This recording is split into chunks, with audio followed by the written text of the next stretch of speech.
ഭഗവാൻ ശ്രീനാരായണ ഗുരുദേവ തൃപ്പാദങ്ങളുടെ പാദകമലങ്ങളിൽ അനന്തകോടി പ്രണാമം. അമ്മ ശ്രീ ശാരദാംബയ്ക്ക് കോടി വന്ദനം. ഏവർക്കും വിനീത നമസ്കാരം. ഇന്ന് നമ്മൾ ആത്മോപദേശ ശതകത്തിന്റെ 2ാമത്തെ മന്ത്രമാണ് പഠന വിഷയമായി എടുത്തിട്ടുള്ളത്. നമുക്ക് ആ 2ാമത്തെ മന്ത്രം ഒന്ന് ആലപിക്കാം.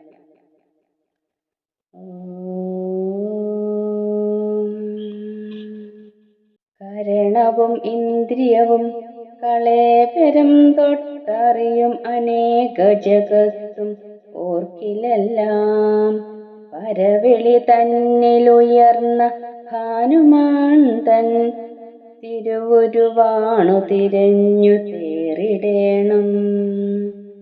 കരണവും ഇന്ദ്രിയവും കളേബരം തൊട്ടറിയും അനേക ജഗത്തും ഓർക്കിൽ എല്ലാം പരവിളി തന്നിൽ ഉയർന്ന ഭാനുമാൻ തൻ തിരുവുരുവാണു തിരഞ്ഞു തേറിടേണം. ഈ വരികളുടെ അർത്ഥമൊന്ന് നമുക്ക് നോക്കാം.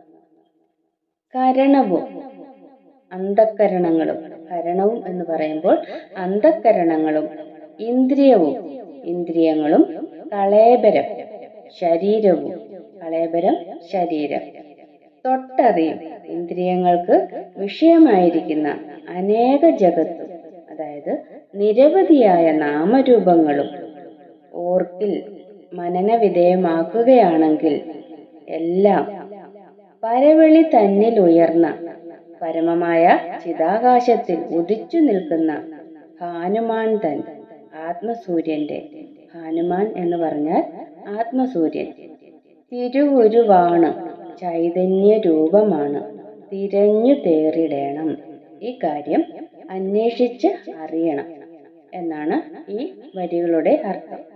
ഒരിക്കൽ കൂടി പറയാം.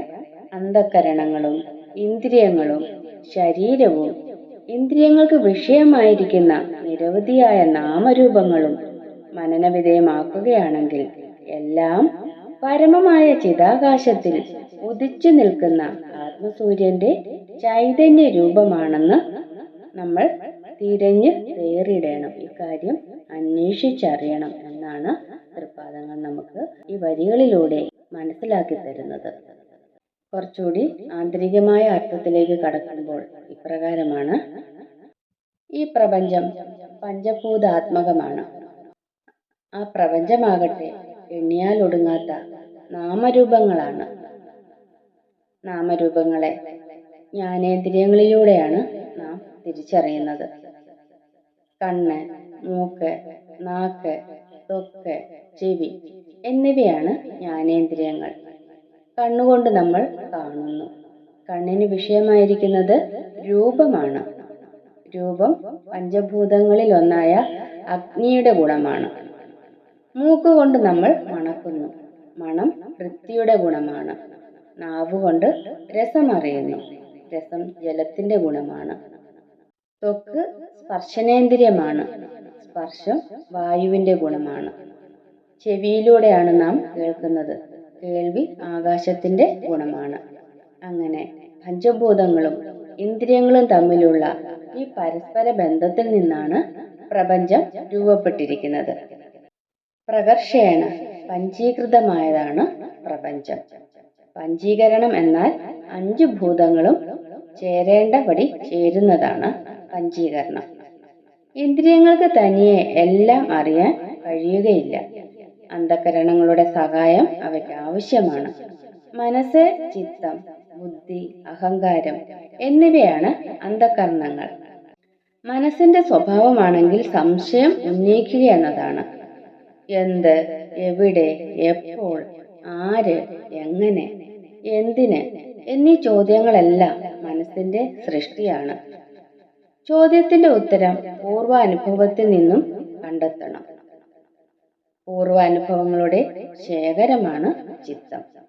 സ്മൃതി രൂപത്തിലും വിസ്മൃതി രൂപത്തിലുമാണ് ചിത്തം പ്രവർത്തിക്കുന്നത്. ചിത്തത്തിൽ തെളിഞ്ഞ ഉത്തരം ശരിയോ തെറ്റോ എന്ന് നിശ്ചയിക്കുന്നതാണ് ബുദ്ധി. ബുദ്ധിയെ അതുകൊണ്ട് നിശ്ചയാത്മിക എന്നും പറയുന്നുണ്ട്. അഹങ്കാരം അഭിമാനിയാണ്.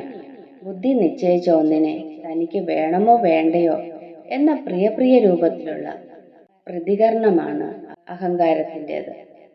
ഇങ്ങനെ കരണേന്ദ്രിയ കളേബരാദികളാൽ നാം അനുഭവിച്ചു പോരുന്ന ഈ ജഗത്തിന്റെ രഹസ്യം അറിയുവാനായി പുതിയൊരു വിചാര രീതിയെ അവലംബിക്കേണ്ടിയിരിക്കുന്നു.